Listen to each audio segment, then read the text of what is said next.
ओम शांति। आज की मुरली है 18 दिसंबर 2024 की। सभी मुख्य पॉइंट के साथ देखेंगे आज की मुरली की हेडिंग। बाबा ने कहा, मीठे बच्चे, सर्वशक्तिमान बाप से बुद्धि योग लगाने से शक्ति मिलेगी। याद से ही आत्मा रूपी बैटरी चार्ज होती है। आत्मा पवित्र सतो प्रधान बन जाती है। आज की मुरली से प्रश्न है। बाबा ने कहा, संगम युग पर तुम बच्चे कौन सा पुरुषार्थ करते हो जिसकी प्रारब्ध में देवता पद मिलता है? उत्तर है, संगम युग पर हम शीतल बनने का पुरुषार्थ करते हैं। शीतल अर्थात पवित्र बनने से हम देवता बन जाते हैं। जब तक शीतल ना बने तब तक देवता भी बन नहीं सकते। संगम पर शीतल देवियां बन सब पर ज्ञान के ठंडे छींटे डाल सबको शीतल करना है। सबकी तपत बुझानी है। खुद भी शीतल बनना है और सबको भी बनाना है। आज की मुरली से पहला मुख्य पॉइंट है, ध्यान से सुनेंगे। बाबा ने कहा, बच्चों को पहले पहले एक ही बात समझने की है कि हम सब भाई भाई हैं और शिव बाबा सभी का बाप है। उन्हें सर्वशक्तिमान कहा जाता है। तुम्हारे में सर्वशक्तियां थी। तुम सारे विश्व पर राज्य करते थे। भारत में इन देवी देवताओं का राज्य था। तुम ही पवित्र देवी देवता थे। तुम्हारे कुलवाय डिनाइस्ट्री में सभी निर्विकारी थे। कौन निर्विकारी थे? आत्माएं। अभी फिर से तुम निर्विकारी बन रहे हो। सर्वशक्तिमान बाप की याद से शक्तियां ले रहे हो। बाप ने समझाया है, आत्मा ही 84 का पाठ बजाती है। आत्मा में ही सतो प्रधानता की ताकत थी। वह फिर दिन प्रतिदिन कम होती जाती है। सतो प्रधान से तमो प्रधान तो बनना ही है। आज की मुरली से दूसरा मुख्य पॉइंट है, इसको समझेंगे। बाबा ने कहा, आत्मा बाप को याद करते करते एकदम प्योर हो जाती है। सतयुग में तुम्हारी बैटरी फुल चार्ज रहती है।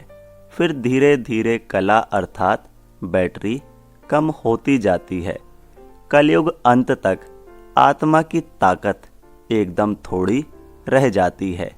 जैसे ताकत का देवाला निकल जाता है।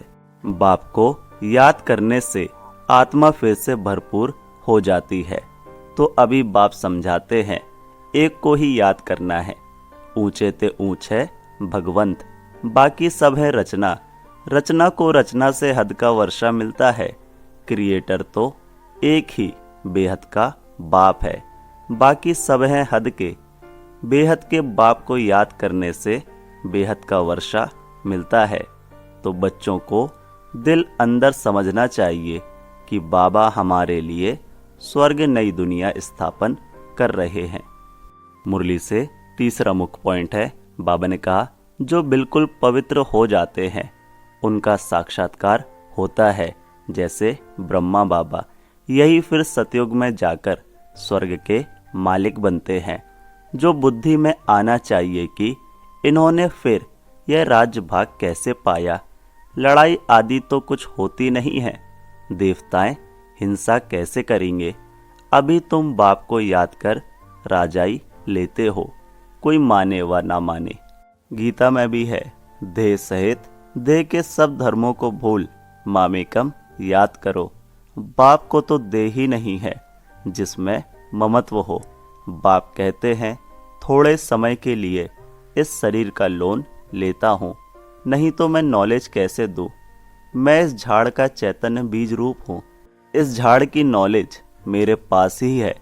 इस सृष्टि की आयु कितनी है, कैसे उत्पत्ति पालना विनाश होता है, मनुष्यों को कुछ पता नहीं है। वह पढ़ते हैं हद की पढ़ाई। बाप तो बेहद की पढ़ाई पढ़ाकर बच्चों को विश्व का मालिक बनाते हैं। मुरली से चौथा मुख्य पॉइंट है, ध्यान से सुनेंगे। बाबा ने कहा, आत्मा में ही अच्छे व बुरे संस्कार होते हैं। तब तो कहते हैं यह कर्मों का फल है। सब आत्माओं का बाप एक ही है। बाबा कोई शास्त्र आदि पढ़कर नहीं समझाते हैं। यह बातें भी शास्त्रों आदि में नहीं है। तब तो लोग चिढ़ते हैं, कहते हैं यह लोग शास्त्रों को नहीं मानते। साधु संत आदि गंगा में जाकर स्नान करते हैं तो क्या पावन बन गए? वापस तो कोई जा नहीं सकते, सब पिछाड़ी में जाएंगे। जैसे मकोड़ों का झुंड व मक्खियों का झुंड जाता है, मक्खियों में भी क्वीन होती है, उनके पिछाड़ी सभी जाते हैं। बाप भी जाएंगे तो उनके पिछाड़ी सब आत्माएं भी जाएंगी। मूल वतन में भी जैसे सभी आत्माओं का झुंड है। मुरली से 5वां मुख्य पॉइंट है। बाबा ने कहा, बाप आकर सभी आत्माओं को ले जाते हैं। शिव की बारात गाई हुई है। बच्चे कहो व बच्चियां कहो, बाप आकर बच्चों को याद की यात्रा सिखलाते हैं। पवित्र बनने बिगर आत्मा घर वापस जा नहीं सकती। जब पवित्र बन जाएगी तो पहले शांति धाम में जाएगी, फिर वहां से आहिस्ते आहिस्ते आते रहते हैं। वृद्धि होती रहती है। राजधानी बननी है ना, सभी इकट्ठे नहीं आते हैं। झाड़ आहिस्ते आहिस्ते वृद्धि को पाता है ना। पहले पहले आदि सनातन देवी देवता धर्म है जो बाप स्थापन करते हैं। ब्राह्मण भी पहले पहले वही बनते हैं जिन्हें देवता बनना है। प्रजापिता ब्रह्मा तो है ना, प्रजा में भी भाई बहन हो जाते हैं। ब्रह्मा कुमार कुमारियां तो यहाँ ढेर बनते हैं। जरूर निश्चय बुद्धि होंगे तब तो इतने ढेर मार्क्स लेते हैं। तुम्हारे में जो पक्के हैं वह वहाँ पहले आते हैं, कच्चे वाले पिछाड़ी में ही आएंगे। मुरली से 6वां मुख्य पॉइंट है। बाबा ने कहा, बाप कहते हैं हमको तुमसे बात करने के लिए मुख तो चाहिए ना। मुख ना हो तो बाप बच्चों से बात भी ना कर सकें। फिर बेहद की नॉलेज भी इस मुख से सुनाता हूँ, इसलिए इसको गौमुख भी कहते हैं। पहाड़ों से पानी तो कहाँ भी निकल सकता है, फिर यहाँ गौमुख बना दिया है, उससे पानी आता है। उन्हें फिर गंगा जल समझ पीते हैं। उस पानी का फिर कितना महत्व रखते हैं। इस दुनिया में है सब झूठ, सच तो एक बाप ही सुनाते हैं। फिर वह झूठ मनुष्य इस बाप की नॉलेज को झूठ समझ लेते हैं। भारत में जब सतयुग था तो इसको सचखंड कहा जाता था। फिर भारत ही पुराना बनता है तो हर बात हर चीज झूठी होती है। कितना फर्क हो जाता है। मुरली से 7वां मुख्य पॉइंट है, इसको ध्यान से समझेंगे। बाबा ने कहा, बाप कहते हैं तुम हमारी कितनी गिलानी करते हो। सर्वव्यापी कह कितना इंसल्ट किया है। शिव बाबा को बुलाते ही हैं कि इस पुरानी दुनिया से ले चलो। बाप कहते हैं मेरे सभी बच्चे काम चिता पर चढ़कर कंगाल बन गए हैं। बाप बच्चों को कहते हैं तुम तो स्वर्ग के मालिक थे ना। स्मृति आती है, बच्चों को ही समझाते हैं, सारी दुनिया को तो नहीं समझाएंगे। बच्चे ही बाप को समझते हैं। दुनिया इस बात को क्या जाने। सबसे बड़ा कांटा है काम का, नाम ही है पतित दुनिया। सतयुग है 100% पवित्र दुनिया। मनुष्य ही पवित्र देवताओं के आगे जाकर नमन करते हैं। भल बहुत भक्त हैं जो वेजिटेरियन हैं, परंतु ऐसे नहीं कि विकार में नहीं जाते हैं। ऐसे तो बहुत बाल ब्रह्मचारी भी रहते हैं, छोटेपन से कभी छीछी खाना आदि नहीं खाते हैं। सन्यासी भी कहते हैं निर्विकारी बनो, घरवार का सन्यास करते हैं, फिर दूसरे जन्म में भी किसी गृहस्थी के पास जन्म ले, फिर घरवार छोड़ जंगल में चले जाते हैं। परंतु क्या पतित से पावन बन सकते हैं? नहीं, पतित पावन बाप की श्रीमत बिगर कोई पतित से पावन बन नहीं सकते।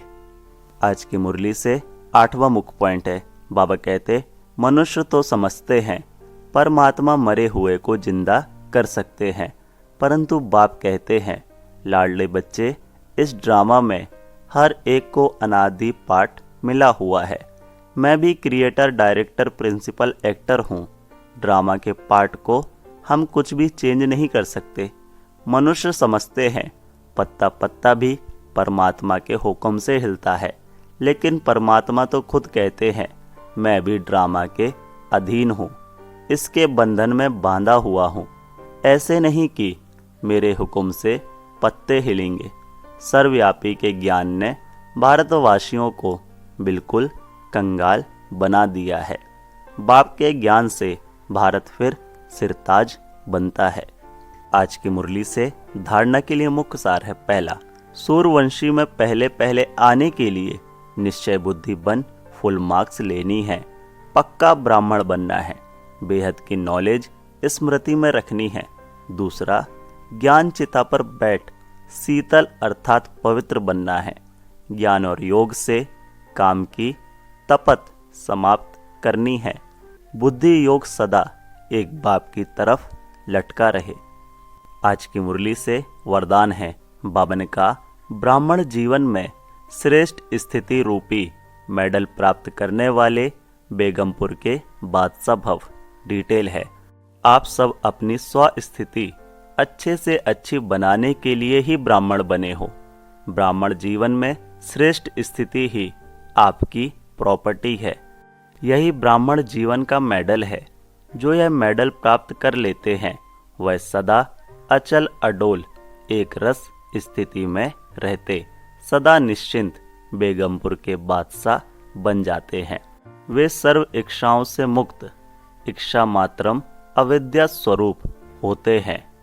आज की मुरली से स्लोगन है। बाबा ने कहा, अटूट निश्चय और फलक से कहो, मेरा बाबा तो माया समीप भी नहीं आ सकती। कितना प्यारा स्लोगन दिया बाबा ने। अटूट निश्चय और फलक से कहो, मेरा बाबा तो माया समीप भी नहीं आ सकती। ओम शांति। मेरा बाबा, प्यारा बाबा, मीठा बाबा। ओम शांति। ओम शांति।